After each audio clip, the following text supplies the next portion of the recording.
Yesus juga bersuka cita loh ketika murid-muridnya sukses dengan tugasnya. Tapi Yesus mengingatkan, bukan yang utama loh yo. Kesuksesan menaklukkan roh jahat bukan yang utama. Tapi berbanggalah ketika namamu ada di daftar dalam surga. Karena akhirnya di sanalah yang utama. Sukses di dunia tapi macam-macam orang genah. Ya kacau juga. Bahaya anak-anak sekarang itu kalau ditanya, cita-citamu apa? Jadi orang sukses. Sukses yang kayak apa disit? Ada koruptor yang sukses, korupsinya banyak, tidak konangan. Ada maling yang sukses, nyolong orang konangan. Itu sukses. Tapi sukses macam apa? Sukses bagi Yesus adalah ketika nama kita terdaftar di surga, boleh ikut dalam kebahagiaan surga. Dan sebab itu Bapak Ibu para saudara sekalian yang terkasih, kita tidak perlu galau, kita tidak perlu bingung, tidak perlu takut seperti Tulkiam. Karena apa? Ingat pesan ibunya Tulkiam yang juga adalah pesan Yesus kepada kita. Percayalah, pasrah, beriman dalam hidup kita menjalankan tugas perutusan kita. Allah akan membantu kita menyelesaikan tugas perutusan kita, asal kita mau diajak bekerja sama, bekerja maksimal dan penuh tanggung jawab, fokus pada tugas-tugas kita.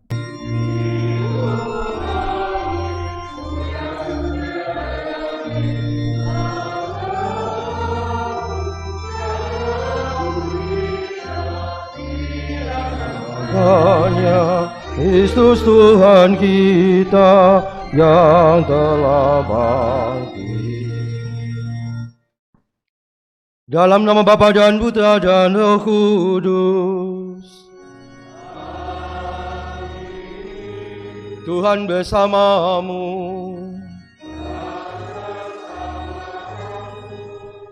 Bapak Ibu para saudara sekalian yang terkasih, selamat sore. Ketika kita berhasil, ketika kita sukses melakukan tugas kita, biasanya kita bangga. Berbangga adalah hal yang baik.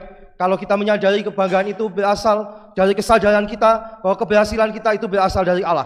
Tetapi kita tidak boleh jatuh dalam kesombongan kita. Marilah kita awali perayaan kita dengan menyesali dosa kita. Kita mohon belas kasih pengampunan Tuhan supaya kita layak di hadapannya. Kalau minggu lalu si Pak Ijo diwejang oleh ibunya sampai Pak Ijo mengatakan wejangan daripada khotbah di bukitnya Yesus. Bagaimana dengan Tulkiam? Tulkiam juga sama. Dia sudah menyelesaikan SMA-nya dan akan melanjutkan studinya ke luar kota. Kalau waktu Pak Ijo itu yang galau kan ibunya sebetulnya. Anak lanang paling bagus kudu mangkat dewek, pisah, lalu ibunya merasa tidak nyaman, merasa gelisah karena dia tahu kebiasaan-kebiasaan jelek anaknya. Lain dengan Tulkiam. Tulkiam bukan ibunya yang gelisah, tapi Tulkiamnya yang gelisah. Dia awang-awangan.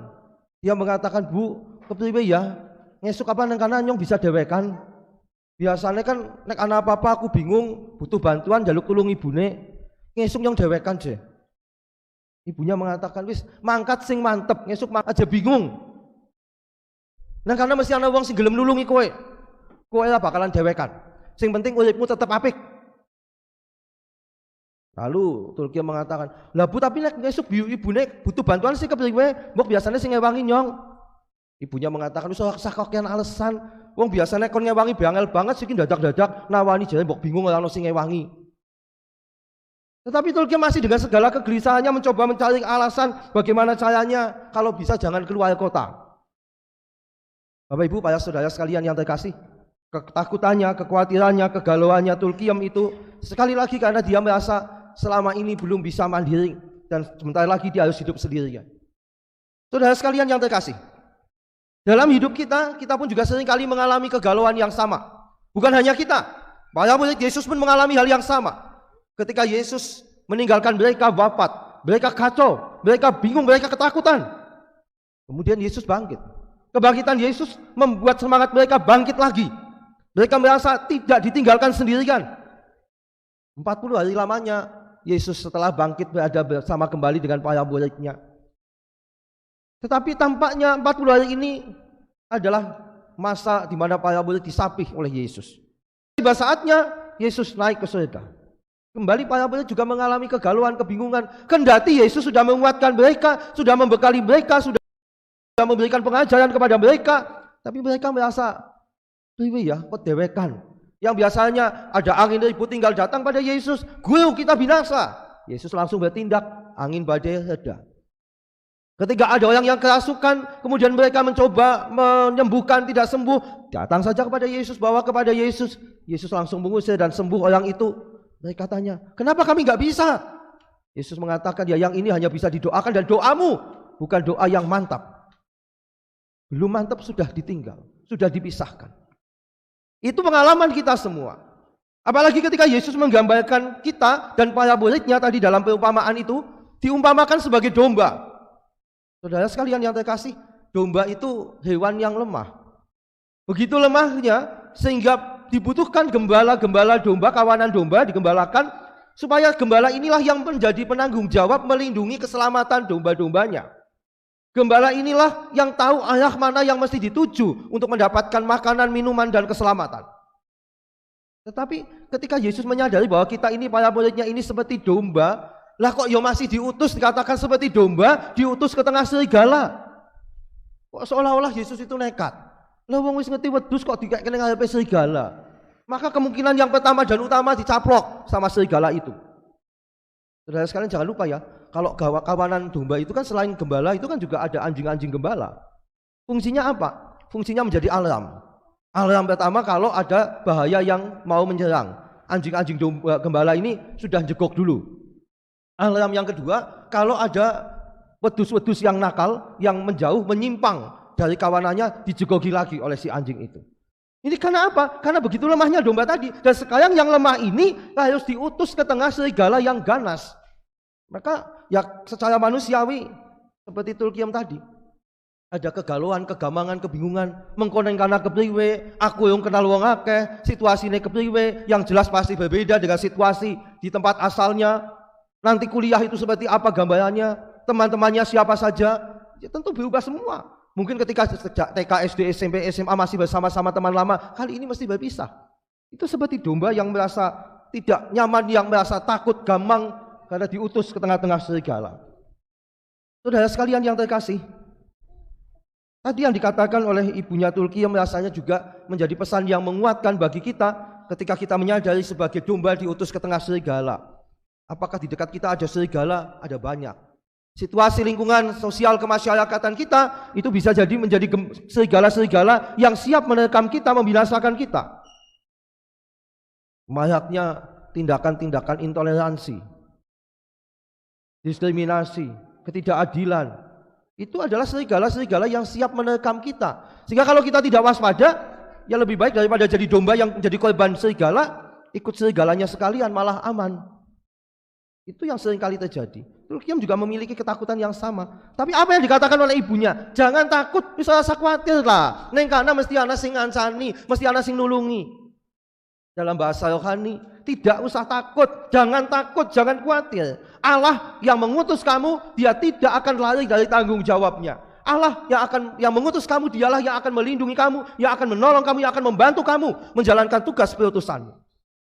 Ketika Allah mengutus kita, dia tahu kita punya banyak kelemahan. Kenapa dia tetap mengutus kita? Karena dia tahu dia tidak akan pernah meninggalkan kita sendirian. Para murid pun dijamin, aku tidak meninggalkan kamu sebagai yatim piatu. Aku menyertai kamu kemanapun sampai akhir zaman. Pesan Tuhan Yesus inilah yang sebetulnya menguatkan kita dalam kelemahan kita ketika kita mau menjalankan tugas perutusan yang diserahkan kepada kita. Tulkiam tadi juga bingung, engkau kepriwe? Orang sing ngewangi, kuliah bagaimana? Yakinlah, seperti pesannya ibunya, Tuhan yang mengutus kamu, dia yang akan menyanggupkan kamu, yang membuat kamu bisa menjalankan tugas perutusan yang saat ini rasanya begitu berat. Saudara sekalian yang terkasih, hari-hari ini Romo Stef sedang sibuk juga untuk membentuk Dewan Pastoral Paroki dan Dewan Keuangan Paroki.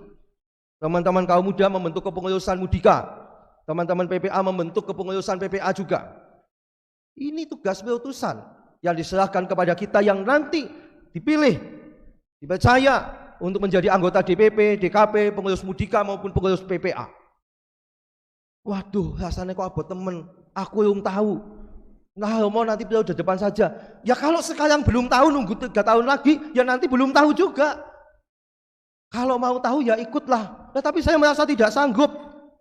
Diingat pesan ibunya Tulkiam, kowe ora dewekan mesti ana sing ngewangi. Tuhan tidak akan membiarkan kamu sendirian menjalankan tugas perutusanmu. Dia pasti menolong kamu menyanggupkan, menyelesaikan tugas yang diserahkan kepadamu.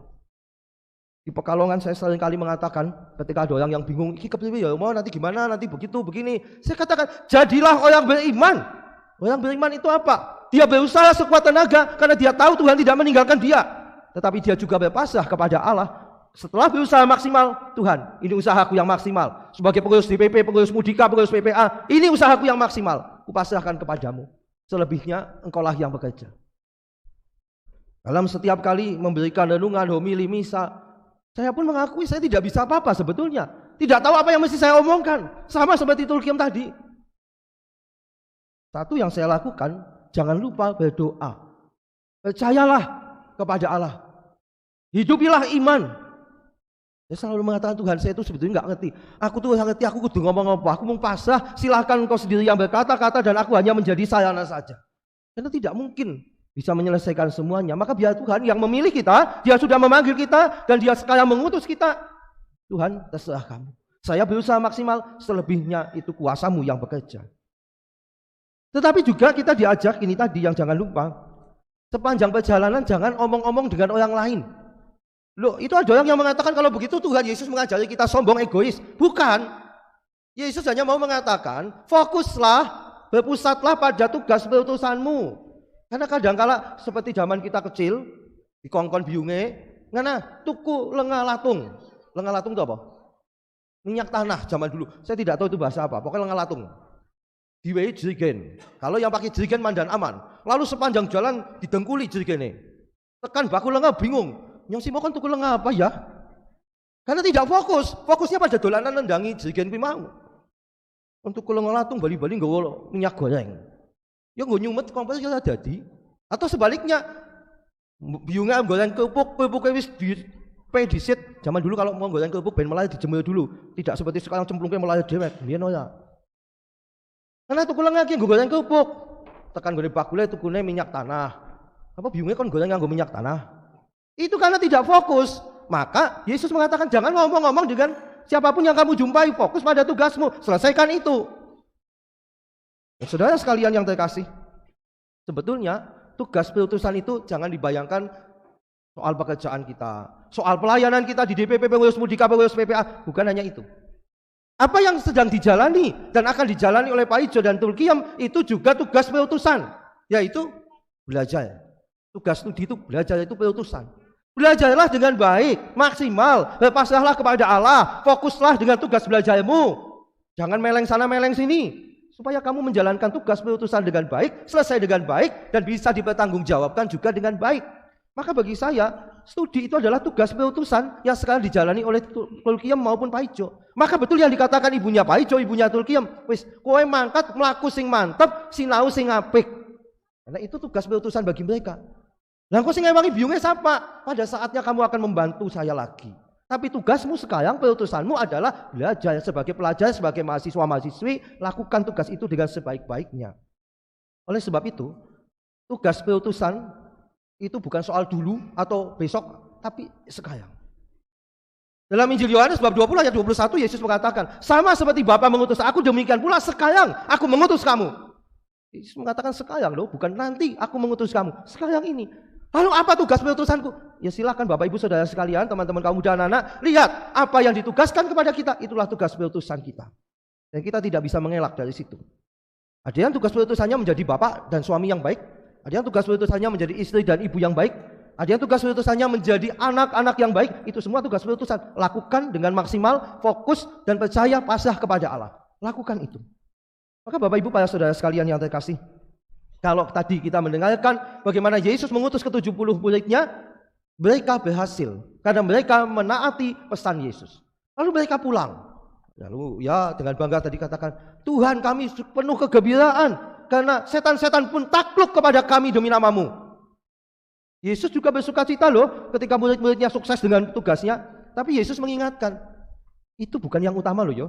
Kesuksesan menaklukkan roh jahat bukan yang utama. Tapi berbanggalah ketika namamu ada di daftar dalam surga. Karena akhirnya di sanalah yang utama. Sukses di dunia tapi macam-macam orang genah, ya kacau juga. Bahaya anak-anak sekarang itu kalau ditanya, cita-citamu apa? Jadi orang sukses. Sukses yang kayak apa disit? Ada koruptor yang sukses, korupsinya banyak, tidak konangan. Ada maling yang sukses, nyolong orang konangan. Itu sukses. Tapi sukses macam apa? Sukses bagi Yesus adalah ketika kita, nama kita terdaftar di surga, boleh ikut dalam kebahagiaan surga. Dan sebab itu Bapak Ibu para saudara sekalian yang terkasih, Kita tidak perlu galau, kita tidak perlu bingung, tidak perlu takut seperti Tulkiam. Karena apa? Ingat pesan ibunya Tulkiam yang juga adalah pesan Yesus kepada kita. Percayalah, pasrah, beriman dalam hidup kita menjalankan tugas perutusan kita. Allah akan menyelesaikan, membantu kita menyelesaikan tugas perutusan kita, asal kita mau diajak bekerja sama, bekerja maksimal dan penuh tanggung jawab, fokus pada tugas-tugas kita. Amin. Agunglah misteri iman kita, penyelamat dunia, selamatkanlah kami, karena melalui salib dan kebangkitan-Mu, Engkau telah membebaskan kami. Jadi Jumat depan, Sabtu depan sudah jam 6 lagi. Janjane nenggo aku ya kepenak jam 5. Wah, gue santai. Tapi yang masih bekerja pasti pontang-panting itu. Maka kembali ke jam 6 lagi. Bapak Ibu Saudara sekalian yang terkasih, tugas perutusan kita itu bukan sesuatu yang jauh dari kita. Apa yang sedang harus kita hadapi, yang harus kita lakukan saat ini, itulah tugas perutusan kita. Lakukan secara maksimal, pasrahkan kepada Allah, biar Allah yang menyelesaikan, tapi kita berjuang dengan maksimal. Maka itulah yang akan berkenan di hadapan Allah. Itulah cara kita menjalankan tugas perutusan yang diserahkan, yang dipercayakan Allah kepada kita. Dalam hidup keseharian, dalam pelayanan di gereja, jangan sampai nanti ada cerita, ada yang menolak, diminta ambil bagian, melayani sebagai anggota Dewan Pastoral Paroki, menjadi anggota Dewan Keuangan Paroki, pengurus Mudika, pengurus PPA. Itulah tugas perutusan yang dipercayakan. Jangan sia-siakan kepercayaan dari Allah. Allah membantu kita. Terima kasih atas kebersamaan dan doa kita. Dan sekarang dengan penuh sukacita kita terima berkat Allah untuk menutup perayaan kita ini. Tuhan bersamamu. Allah yang Maha Kuasa senantiasa membimbing, melindungi, memberkati kita, keluarga kita, dan semua orang yang berkehendak baik. Bapa dan Putra dan Roh Kudus. Saudara sekalian, pergilah, misa sudah selesai.